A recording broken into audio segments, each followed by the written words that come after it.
Friends, once again welcome back to our channel. So आज मैं लेकर आई हूँ आपके लिए एक बहुत ही important MCQ which is based on a very important concept that is double circulation.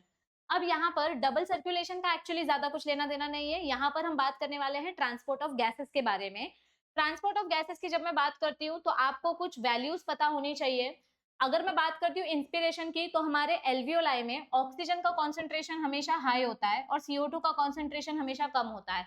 और अगर मैं बात करती हूँ टिश्यूज की, तो टिश्यू में CO2 का कॉन्सेंट्रेशन हाई होता है और ऑक्सीजन का कॉन्सेंट्रेशन कम होता है। तो आपको ये दो वैल्यूज देखना है, आपको ये दो वैल्यूज कंसिडर करनी है। मैं यहाँ पर बात कर रही हूँ एल्वियोलाई की और यहाँ पर मैं बात कर रही हूँ टिश्यू की, यानी मेरा जो बॉडी टिश्यू है उसके पास CO2 और मेरे एल्वियोलाई के पास कितना CO2 है, टिश्यू के पास ऑक्सीजन और एल्वियोलाई के पास कितना ऑक्सीजन है। हमें एक चीज पता है जो हमने केमिस्ट्री के बॉयल्स लॉ में पढ़ा है और बेसिक भी है कि हमारा जो गैस है ये हमेशा कैसे फ्लो होता है, it always flows from high concentration to low concentration.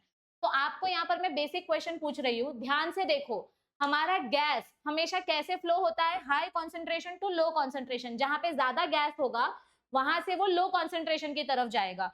तो अगर ऐसा प्रिंसिपल मैं देखूं तो मेरा जो CO2 है वो कहां से कहां जाना चाहिए, मेरे टिश्यू के पास CO2 ज्यादा है और मेरे एल्वियोलाई के पास CO2 कम है। तो मेरा टिश्यू जो CO2 है वो कहां से कहां जाएगा और मेरा जो ऑक्सीजन है वो कहां से कहां आएगा, इसका आंसर आपको नीचे कमेंट करना है। और अगर आप चाहते हैं कि मैं ऐसे MCQ सीरीज कंटिन्यू करूं तो आपको इस वीडियो को लाइक, शेयर और सब्सक्राइब करना है। All the best for your answer and stay tuned.